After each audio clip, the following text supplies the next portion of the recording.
ಏನು ಮಾಡ್ತಾ ಇದ್ದೀಯಾ? ಯಾಕೆ ಹಾಗೆ ಏದು ಹೆಸರು ಬಿಡ್ತಾ ಕೂತಿದ್ದೀಯಾ? ದತ್ತ ಮಹಾಪ್ರಭುಗಳೇ, ಇದು ಏದು ಉಸಿರು ಬಿಡ್ತಿರೋದಲ್ಲ. ನಾನು ಇನ್ಹೇಲ್ ಎಕ್ಸ್ಹೇಲ್ ಮಾಡ್ತಾ ಇದ್ದೆ.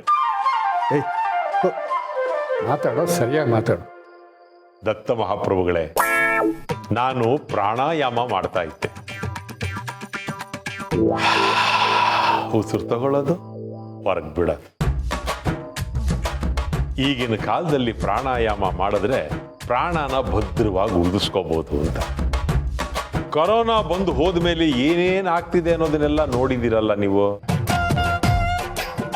ನಮ್ಮ ಗುಂಡಿಗೆ ಭದ್ರವಾಗಿರ್ಬೇಕು ಅಂದ್ರೆ ಪ್ರಾಣಾಯಾಮ ಮಾಡಬೇಕು, ದಿನಕ್ಕೆ ಕನಿಷ್ಠ ಪಕ್ಷ 2 ಸಾರಿ ಅಂತ ಯಾರೋ ಮಹಾನುಭಾವರು ಹೇಳಿದ್ದನ್ನ ನಾನು ಯಾವುದೋ ಸೋಷಿಯಲ್ ಮೀಡಿಯಾದಲ್ಲಿ ನೋಡಿ ತಿಳ್ಕೊಂಡೆ.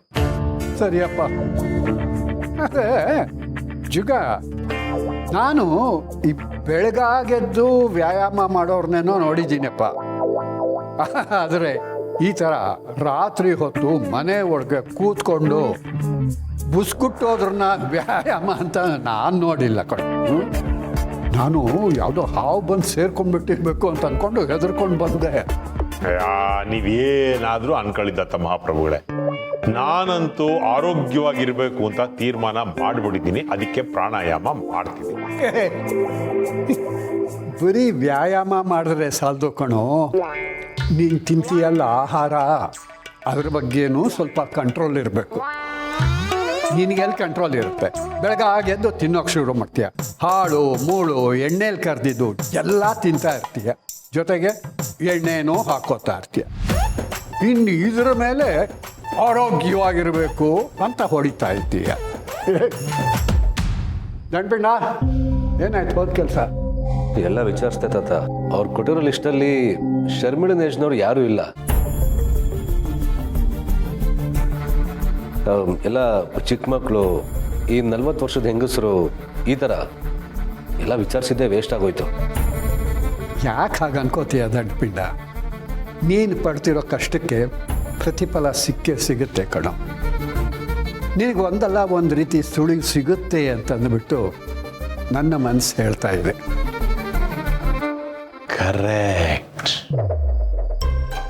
ನಾನು ಪ್ರಾಣಾಯಾಮ ಜೊತೆಗೆ ಆಧ್ಯಾತ್ಮನ ಅಭ್ಯಾಸ ಮಾಡ್ತಾ ಇದ್ದೀನಲ್ಲ, ಹಾಗಾಗಿ ನನಗೂ ನಿಧಾನಕ್ಕೆ ಹೊಳೆಯೋಕೆ ಶುರುವಾಗಿದೆ. ನನ್ನ 6th ಸೆನ್ಸು ಜಾಗರೂಕವಾಗಿದೆ. ನೀನು ಆ ಊರಲ್ಲಿ ವಿಚಾರಿಸ್ದೆ, ನದಿ ಅದೇ ಊರಲ್ಲಿ ಇರಲ್ವಲ್ಲ, ಹರ್ಕೊಂಡು ಮುಂದಿನ ಊರಿಗೆ ಬರುತ್ತೆ. ನೀನ್ ಮುಂದಿನ ಊರಲ್ಲಿ ವಿಚಾರಿಸ್ಬೇಕು.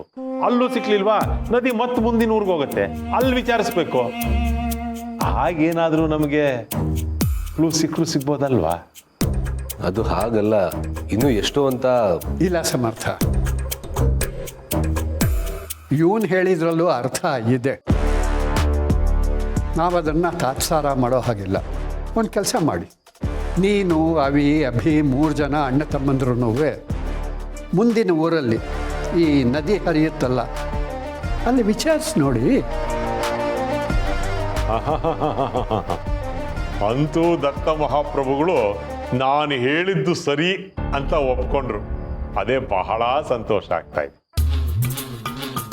ಅಲ್ಲ ಸಮರ್ಥ, ಪ್ರಾಣಾಯಾಮ ಮಾಡೋದ್ರಿಂದ ನೀರೊಳಗಿದ್ರೂ ಸ್ವಲ್ಪ ಹೊತ್ತು ಪ್ರಾಣನ ಭದ್ರವಾಗಿ ಇಟ್ಕೋಬಹುದು ಅಂತ ಯಾರೋ ಹೇಳಿದ್ದನ್ನ ಕೇಳಿದ್ದೆ. ಹಾಗೆ ಒಂದು ವೇಳೆ ಈ ಹೆಂಗಸು ಪ್ರಾಣಾಯಾಮ ಮಾಡೋದನ್ನ ಕಲ್ತಿದ್ದು ನೀರಲ್ಲಿ ಮುಳುಗಿ ಒಂದೂರಿಂದ ಇನ್ನೊಂದೂರವರೆಗೂ ಬಂದು ನೀರಿಂದ ಹೊರಗಡೆ ಬಂದ ಮೇಲೆ ಉಸಿರಾಡ್ಕೊಂಡು ಜೀವನ ಮಾಡ್ತಾ ಇದ್ರೆ? ಆಯಿತು ಬಿಡಪ್ಪ, ಪ್ರಾಣಾಯಾಮ ಅಂತ ಪ್ರಾಣ ಹಿಂಡಬೇಡ ಕಣೋ. ಸುಮ್ಮನೆ ಹೀಗೆ ಮಾತಾಡೋ ಬದಲು ಆವಾಗಲೇ ಅದೇನೋ ಏದು ಬಿಡ್ತಾ ಇದೆಯಲ್ಲ, ಅದು ಬಿಡು, ಅಷ್ಟು ಸಾಕು. ಉಸಿರು ಬಿಡೋದ? ಇದೇನ್ ದತ್ತ ಮಹಾಪ್ರಭುಗಳೇ, ನೀವು ಆಡೋ ಮಾತು ಅರ್ಥನೇ ಬೇರೆ ಕೊಡುತ್ತೆ. ಈಗೇನು ನಾನು ಶಬ್ದ ಮಾಡದೆ ಬಾಯಿಂದ ಉಸಿರು ಬಿಟ್ಟು ಪ್ರಾಣಾಯಾಮ ಮಾಡ್ಬೇಕು ಅಷ್ಟೇ ತಾನೇ? ನಾ ಮಾಡ್ತೀನಿ, ನೀವು ಮಾತು ಮುಂದುವರಿಸಿ. ನೋಡು, ಅದೇನಾದರೂ ಆಗಲಿ, ನೀವು ನಿಮ್ಮ ಪ್ರಯತ್ನನ ನಿಲ್ಲಿಸ್ಬಿಡಿ, ಗೊತ್ತಾಯ್ತಾ? ಒಂದು ಶಾರ್ವರಿ ಸಿಕ್ಕಾಕೋಬೇಕು, ಇಲ್ಲ ಆ ಶರ್ಮಿಳಾ ಬಗ್ಗೆ ಎಲ್ಲ ಡೀಟೇಲ್ಸು ಗೊತ್ತಾಗಬೇಕು. ಸರಿ ತಾತ, ನೀವು ಹೇಳ್ದಾಗೆ ಆಗಲಿ, ಮತ್ತೆ ಎಲ್ಲ ಕಡೆ ವಿಚಾರಿಸ್ತೀನಿ.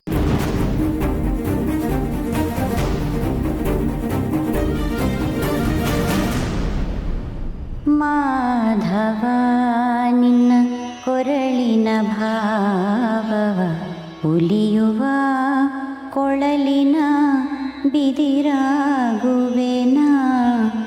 ಮಾಧವ ನಿನ್ನ ಕೊರಳಿನ ಭಾವವ ಉಲಿಯುವ ಕೊಳಲಿನ ಬಿದಿರಾಗುವೆನ. ನಿನ್ನೆದೆ ಮೇಗಡೆ ನಲಿಯುವ ಮಾಲೆಯ.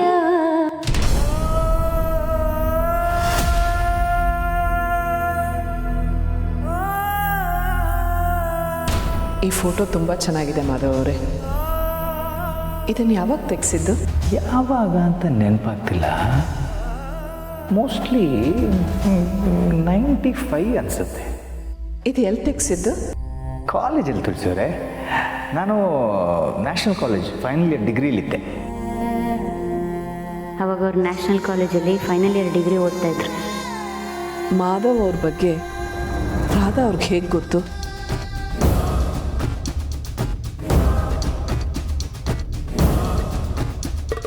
ಅಮ್ಮ ಇವತ್ತು ಅಡುಗೆ ಮಾಡುವಾಗ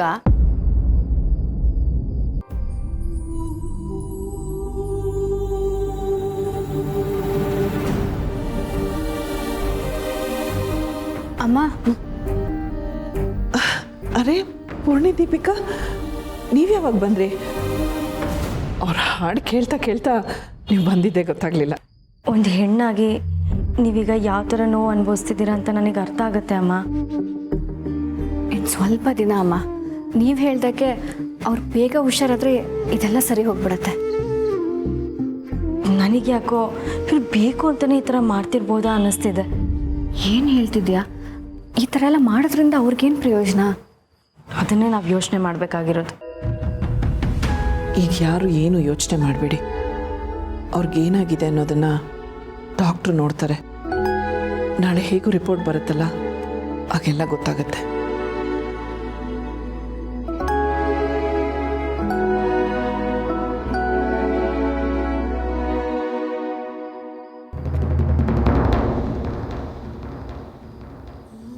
ನಿನ್ನೆದೆ ಮೇಗಡೆ ನಲಿಯುವ ಮಾಲೆಯ.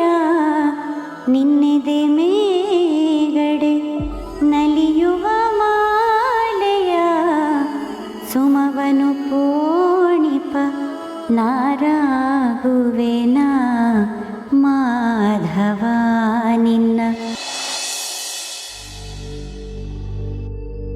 ಆ ಶಾರ್ವರಿ ಮಾಡ್ತಿರೋ ಕೆಡಕಗಳು ಒಂದ ಎರಡ. ಈ ಮನೇಲಿ ನಾವೆಷ್ಟು ಸಂತೋಷವಾಗಿದ್ವಿ, ನೆಮ್ಮದಿಯಾಗಿದ್ವಿ. ನಮ್ಮ ಸಂತೋಷನ ಹಾಳು ಮಾಡ್ತಿದ್ದಾಳು ಅವಳು. ನಮ್ಮ ಪ್ರಾಣ ತಿಂತಿರೋ ರಾಕ್ಷಸಿ ಅವಳು. ಏನ್ ಚಿಕ್ಕಪ್ಪ ಒಬ್ಬೊಬ್ಬರೇ ಕುಡಿತಾ ಇದ್ದೀರಾ? ನಿಜ ಕಣ, ಒಬ್ಬನೇ ಕುಡಿಯೋದು ಬೇಜಾರು. ಬನ್ನಿ ಕಂಪ್ನಿ ಕೊಡಿ, ಗ್ಲಾಸ್ ತಗೊಳ್ಳೋ. ನಾವಾ? ನಮಗಿದೆಲ್ಲ ಬೇಡ. ನೀವು ಇದನ್ನು ಮಾಡದೇ ಇದ್ರೆ ಒಳ್ಳೆಯದು. ಇತ್ತೀಚೆಗೆ ನೀವು ಇದನ್ನು ಜಾಸ್ತಿ ಮಾಡ್ತಿದ್ದೀರಾ. ಚಿಕ್ಕಪ್ಪ, ನೀವು ಈ ರೀತಿ ಕುಡಿಯೋದು ಆರೋಗ್ಯಕ್ಕೆ ಒಳ್ಳೇದಲ್ಲ. ಅದು ಅಲ್ಲದೆ ಎಷ್ಟು ದಿನ ಅಂತ ಹೀಗೆ ಕದ್ದು ಮುಚ್ಚಿ ಕುಡಿತೀರಾ? ಒಂದಲ್ಲ ಒಂದಿನ ಅಮ್ಮಂಗೆ ಗೊತ್ತಾಗೇ ಆಗುತ್ತೆ. ಇವ್ರಿಗೆ ನಾವು ಹೇಳಿದ್ರೆ ಅರ್ಥ ಆಗಲ್ಲ. ಹೀಗೆ ಕುಡಿತಾ ಒಂದಿನ ಅಮ್ಮನ ಕೈಯಲ್ಲಿ ಸಿಕ್ಕಾಕೋತಾರಲ್ಲ, ಆಗ ಅವ್ರು ಮಾಡಬೇಡ ಅಂದರೆ ಇವ್ರು ಬಿಡ್ತಾರೆ. ಅದೇನೋ ಹೇಳ್ತಾರಲ್ಲ, ಶಂಕದಿಂದ ಬಂದ್ರೆ ತೀರ್ಥ ಅಂತ. Correct bro. ಒಂದು ಕೆಲಸ ಮಾಡೋಣ, ಇವ್ರು ಹೀಗೆ ಮಾಡ್ತಿರೋದನ್ನ ನಾವೇ ಹೋಗಿ ಅಮ್ಮಂಗೆ ಹೇಳ್ಬಿಟ್ರೆ? ಏಯ್, ನಾನೇನು ಜಾಲಿ ಮಾಡಕ್ಕೆ ಕುಡಿತಿದ್ದೀನೇನೋ. ನನಗೂ ಈ ಥರ ದಿನ ಕುಡಿಯೋದಕ್ಕೆ ಇಷ್ಟ ಇಲ್ಲ. ಇಷ್ಟ ಇಲ್ಲ ಅಂದಮೇಲೆ ಯಾಕೆ ಕುಡಿತಾ ಇದ್ದೀರಾ? ಕಷ್ಟ ಕಂಡ್ರು, ಕಷ್ಟ. ನನ್ನ ಮನಸ್ಸಿಗೆ ಆಗ್ತಿರೋ ಕಷ್ಟ. ಕಷ್ಟನಾ? ಏನು ಚಿಕ್ಕಪ್ಪ ಅದು ನಿಮ್ಮ ಮನ್ಸಿಗೆ ಅಷ್ಟೊಂದು ಕಷ್ಟ ಕೊಡ್ತಿರೋದು? ಇವತ್ತು ಈ ಮನೆ ಪರಿಸ್ಥಿತಿ ಹಾಳಾಗಿರೋದಕ್ಕೆ ನಾನೇ ಕಾರಣ. ಈ ಮನೆಯವರೆಲ್ಲ ಇವತ್ತು ಕಷ್ಟಪಡ್ತಿರೋದು ನನ್ನಿಂದನೇ. ಏನು ಹೇಳ್ತಿದ್ದೀರಾ ಚಿಕ್ಕಪ್ಪ? ನಿಮ್ಮಿಂದನಾ? ನೀವೇನು ಮಾಡಿದ್ದೀರಾ? ಆ ಶಾರ್ವರಿನ ಮದುವೆ ಆಗಿ ಈ ಮನೆಗೆ ಕರ್ಕೊಂಡು ಬಂದಿದ್ದು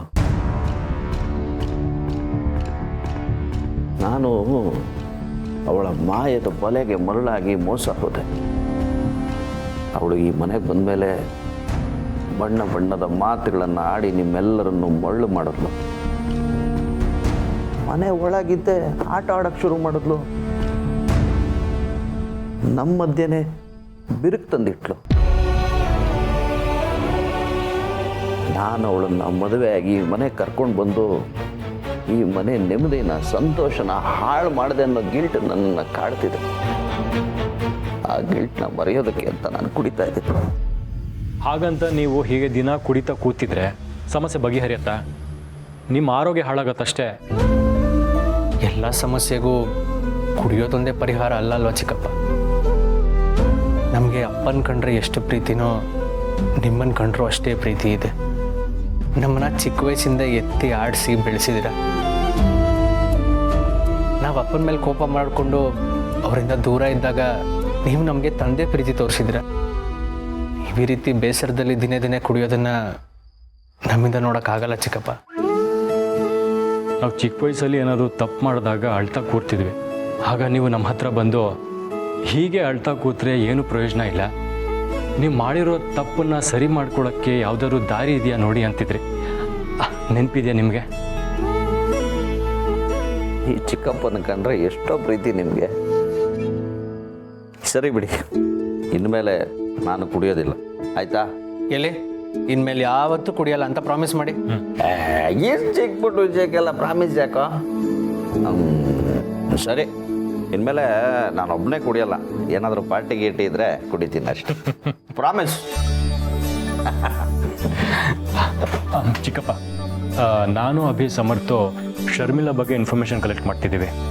ನಮಗೆ ಅವ್ರ ಬಗ್ಗೆ ಕೆಲವೊಂದು ಸುಳಿ ಸಿಕ್ಕಿದೆ. ಅವರು ಬದುಕಿರ್ಬೋದು ಅನ್ನೋ ಅನುಮಾನನೂ ಇದೆ. ನಾವೀಗ ಅವ್ರನ್ನ ಹುಡ್ಕೋ ಪ್ರಯತ್ನದಲ್ಲಿದ್ದೀವಿ.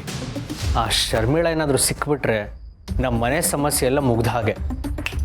ಇದು ಒಳ್ಳೆ ಸುದ್ದಿ ಅಂದರೆ ಬನ್ನಿ, ಅದೇ ಖುಷಿಗೆ ಒಂದೊಂದು ಪೆಕ್ ಹಾಕೋಣ. ಚಿಕ್ಕಪ್ಪ,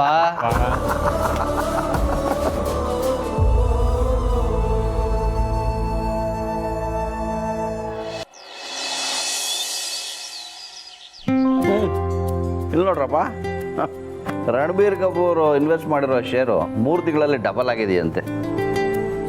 ನಾನು ಇನ್ವೆಸ್ಟ್ ಮಾಡಿದ್ದೀನಿ 3 ವರ್ಷದಿಂದ ಹಾಗೇ ಇದೆ. ಹೋದ ತಿಂಗಳು ಯಾವುದೋ ಇನ್ನೊಂದು ಹೊಸ ಶೇರ್ ತೊಗೊಂಡೆ ಅಂದ್ರಲ್ಲ, ಅದೇನಾಯ್ತು? ನೋಡೋಣ, ಒಳ್ಳೆ ರಿಟರ್ನ್ಸ್ ಬರ್ಬೋದು. ಗುಡ್ ಮಾರ್ನಿಂಗ್ ಮಾ. Good morning. ಅದಕ್ಕೆ ತಲೆ ನೋವ್ತಿತ್ತು, ಒಳ್ಳೆ ಸಮಯ ಕಾಫಿ ತಂದ್ರಿ, ಕೊಡಿ. ನಿಮ್ಮ ತಲೆನೋವು ಯಾಕೆ ಬಂದಿದೆ ಅಂತ ನನಗೆ ಗೊತ್ತು. ಅದಕ್ಕೆ ಈ ಮಜ್ಜಿಗೆನೆ ಮದ್ದು. ತಗೊಳ್ಳಿ. ಕರೆಕ್ಟಮ್ಮ. ಚಿಕ್ಕಪ್ಪ ಇವತ್ತು ಮಜ್ಜಿಗೆ ಕುಡಿದ್ರೇ ಅವ್ರ ತಲೆ ಹತ್ತಿರೋದು ಇಳಿಯೋದು. ಏಯ್, ಏನ್ರ ತಲೆಗತ್ತಿರೋದು? ತಲೆಗತ್ತಿರೋದು ನಿಮಗೆ. ಅದಕ್ಕೆ ನಿನ್ನೆ ಇವರಿಬ್ರು ಕುಡಿತಾ ಕೂತಿದ್ರು.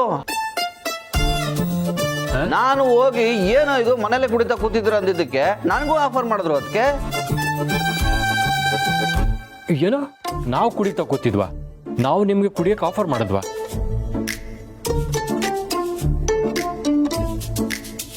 ಅಭಿ ಇವ್ರು ಹೇಳ್ತಾ ಇರೋದು ನಿಜನಾ? ಅದಕ್ಕೆ ನಾನು ಕುಡಿಯೋದು ಬಿಟ್ಟು ಯಾವುದೋ ಕಾಲ ಆಗೋಯ್ತು. ನನಗೀಗ ಕುಡಿಯೋದ್ರ ವಾಸನೆ ಕಂಡ್ರು ಆಗಲ್ಲ. ಅದಕ್ಕೆ ಹೌದಮ್ಮ, ಚಿಕ್ಕಪ್ಪ ಕುಡಿಯೋದು ಬಿಟ್ಟು ಯಾವುದೋ ಕಾಲ ಆಯಿತು. ನಿನ್ನೆ ರಾತ್ರಿ ಕುಡ್ದಿದ್ದಷ್ಟೇ. ಅಮ್ಮ, ಅಭಿ ಏನು ಹೇಳ್ತಿದ್ದಾನಂದ್ರೆ ಚಿಕ್ಕಪ್ಪ ಕುಡಿಯಲ್ಲ ಅಂತ ರಾತ್ರಿ ಪ್ರಾಮಿಸ್ ಮಾಡಿದ್ರು ಅಂತ ಹೇಳ್ತಿದ್ದಾನೆ ಅಲ್ವೇನಾ? ನೋಡಿ, ನಿನ್ನೆ ರಾತ್ರಿ ನೀವು 3 ಜನ ಏನು ಮಾಡ್ತಿದ್ರಿ, ಏನು ಮಾತಾಡ್ತಾ ಇದ್ರಿ ಅಂತ ನನಗೆ ಚೆನ್ನಾಗಿ ಗೊತ್ತು. ನೀವು ಆ ಶಾರ್ವರಿ ಅಕ್ಕ ಶರ್ಮಿಳನ್ ಹುಡುಕ್ತಾ ಇರೋದು, ಅವಳ ಬಗ್ಗೆ ಇನ್ಫಾರ್ಮೇಶನ್ ಕಲೆಕ್ಟ್ ಮಾಡ್ತಾ ಇರೋದು ಏನಾದರೂ ಮಾಧವ್ ಅವ್ರಿಗೆ ಗೊತ್ತಾದರೆ ಅವ್ರು ನೊಂದ್ಕೋತಾರೆ. ಈ ಓಡಾಟದಲ್ಲಿ ನಿಮ್ಗೇನಾದರೂ ಹೆಚ್ಚು ಕಮ್ಮಿ ಆದರೆ ಅಂತ ಆತಂಕ ಪಡ್ತಾರೆ. ನನಗೂ ಆ ಭಯ ಇದೆ. ಅವಳನ್ನು ಹುಡ್ಕೋ ಪ್ರಯತ್ನದಲ್ಲಿ ಒಂದು ಹೋಗಿ ಇನ್ನೊಂದು ಆಗಬಾರ್ದಲ್ವಾ? ಅಮ್ಮ, ನಮಗೆ ನಿಮ್ಮ ಆತಂಕ ಅರ್ಥ ಆಗುತ್ತೆ. ನೀವೇನು ಯೋಚನೆ ಮಾಡಬೇಡಿ, ನಾವು ಹುಷಾರಾಗಿರ್ತೀವಿ. ನಮ್ಗೆ ಯಾವ ತೊಂದರೆನೂ ಆಗಲ್ಲ. ಹೌದು ಅಮ್ಮ, ಈ ವಿಚಾರದ ಬಗ್ಗೆ ಡ್ಯಾಡ್ಗೆ ಇವಾಗಲೇ ಏನು ಹೇಳೋದು ಬೇಡ. ಎಲ್ಲ ಇನ್ಫಾರ್ಮೇಷನ್ ಸಿಕ್ಕಿದ ಮೇಲೆ ನಾವೇ ಹೇಳ್ತೀವಿ. ಸರಿ, ಆದರೂ ನೀವಿಬ್ರು ಹುಷಾರಾಗಿರ್ಬೇಕು. ನಿಮ್ಗೇನಾದರೂ ಆದರೆ ತಡ್ಕೊಳ್ಳೋ ಶಕ್ತಿ ನನಗಿಲ್ಲ. ಅದಕ್ಕೆ ನೀವು ನಿಶ್ಚಿಂತೆಯಿಂದ ಇರಿ. ಅವರಿಬ್ಬರು ಜವಾಬ್ದಾರಿ ನಂದು. ನಾನು ಇವ್ರ ಜೊತೆಗೇ ಇದ್ದು ಇವ್ರಿಗೇನು ಆಗದೇ ಇರೋ ಥರ ನೋಡ್ಕೋತೀನಿ. ತುಳಸಿಯವರೇ,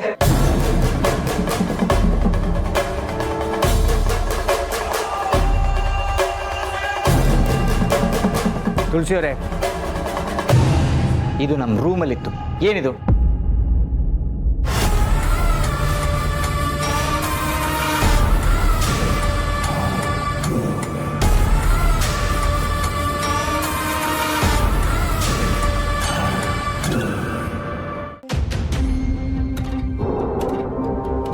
ನನ್ನ ಕೋಪ ನೆತ್ತಿಗೆ ಇರೋಕ್ ಮುಂಚೆ ಇದು ನನ್ನ ಕಣ್ಣು ಮುಂದೆ ಇರಬಾರ್ದು.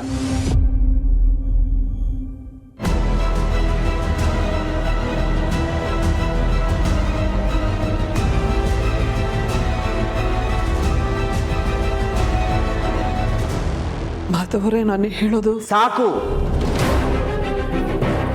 ನೀವಿನ್ನೇನು ಹೇಳ್ಬೇಡಿ ತುಳಸಿಯವರೇ. ನಿಮ್ಗಿದೆಲ್ಲ ಸರಿ ಅನಿಸ್ತಿದ್ಯಾ? ನಿಮಗೆ ಸರಿ ಅನಿಸಿದ್ರು ಅನಿಸ್ಬೋದು, ಆದರೆ ನನಗಿದನ್ನ ಸಹಿಸ್ಕೊಂಡಿರೋಕೆ ಆಗ್ತಿಲ್ಲ. ಇದೆಲ್ಲ ಈಗಲೇ ಕೊನೆ ಆಗಬೇಕು. ಆ ರಾಧಾ ಅವ್ರು ಏನು ಅನ್ಕೊಂಡಿದ್ದಾರೆ? ಅವ್ರಿಗೆ ಇದನ್ನೆಲ್ಲ ಈಗಲೇ ನಿಲ್ಲಿಸಿ ಅಂತ ಹೇಳಬೇಕು. ಹೌದು ಅಮ್ಮ, ಎಲ್ಲದಕ್ಕೂ ಒಂದು ಲಿಮಿಟ್ಸ್ ಅಂತ ಇರುತ್ತೆ. ಆದರೆ ಇದು ಯಾಕೋ ಅತಿ ಅನ್ನಿಸ್ತಿದೆ. ಅಮ್ಮ, ಅವ್ರು ಹುಷಾರಾಗಲಿ ಅಂತ ನಾವೆಲ್ಲರೂ ಅಂದ್ಕೊಂಡಿದ್ದು ನಿಜಾನೇ. ಆದರೆ ಅವ್ರು ಹುಷಾರಾಗೋದಕ್ಕೋಸ್ಕರ ಇಷ್ಟೆಲ್ಲ ದೊಡ್ಡ ದೊಡ್ಡ ಸಮಸ್ಯೆಗಳು ಬೇಕಾ? ಇಲ್ಲಮ್ಮ, ಇನ್ನು ಮುಂದೆ ಮನೆಯಲ್ಲಿ ಕಿರಿಕಿರಿ ಆಗಲಿ ಅಥವಾ ಇನ್ನೇನು ಅನಾಹುತಗಳಾಗೋದಕ್ಕಿಂತ ಮುಂಚೆ ನಾವು ಇದನ್ನೆಲ್ಲ ತಡಿಬೇಕು. ಅಮ್ಮ, ಅವ್ರು ಹುಷಾರಾಗಬೇಕು ಅಂದರೆ ನಮ್ಮನೆಲ್ಲ ಯಾಕೆ ಇಟ್ಕೋಬೇಕು? ಯಾವುದಾದ್ರೂ ಒಳ್ಳೆ ಹಾಸ್ಪಿಟ್ಲಿಗೆ ಸೇರಿಸೋಣ. ಎಲ್ಲ ಎಕ್ಸ್ಪೆನ್ಸಸ್ಸು ನಾವೇ ನೋಡ್ಕೊಳ್ಳೋಣ. ಅದನ್ನು ಬಿಟ್ಟು ಈ ರೀತಿ ನಮ್ಮನೇಲಿ ಇಟ್ಕೊಂಡು ರಿಸ್ಕ್ ತಗೊಳ್ಳೋದು ಬೇಡ. ತುಳಸಿಯವರೇ, ನಾವೆಲ್ಲ ನಿಮ್ಮ ಜೊತೆನೆ ಮಾತಾಡ್ತಿರೋದು. ಹೋಗ್ತಾ ಹೋಗ್ತಾ ಇದೆಲ್ಲ ಎಲ್ಲಿಗೆ ಹೋಗ್ಬೋದು? ನಿಮಗೆ ಏನು ಅರ್ಥ ಆಗ್ತಿಲ್ವಾ?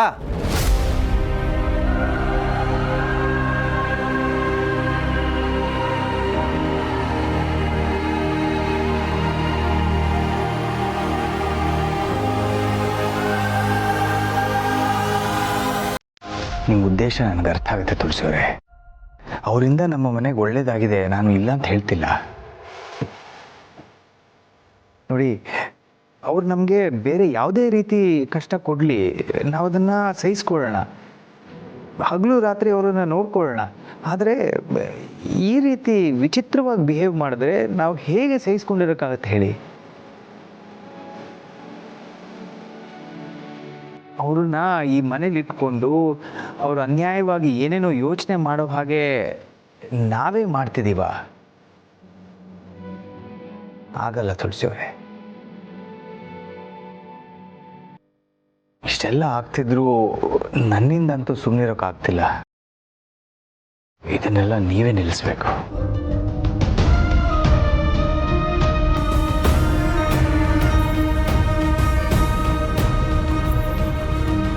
ಸಾರಿ ಅಮ್ಮ, ಆದರೆ ಆ ಫೋಟೋ ನೋಡಿ ಅಪ್ಪನ ಹಾಗೆ ನನಗೂ ಕೋಪ ಬಂತು. ನೀವೇನು ಯೋಚನೆ ಮಾಡಬೇಡಿ, ಅಪ್ಪನ ಕೋಪ ತುಂಬ ಬೇಗ ಕಮ್ಮಿ ಆಗುತ್ತೆ. ಆದರೆ ಇದೆಲ್ಲ ಬೇಕಾಗಿತ್ತಮ್ಮ, ನನಗಂತೂ ಸಾಕಾಗೋಗಿದೆ.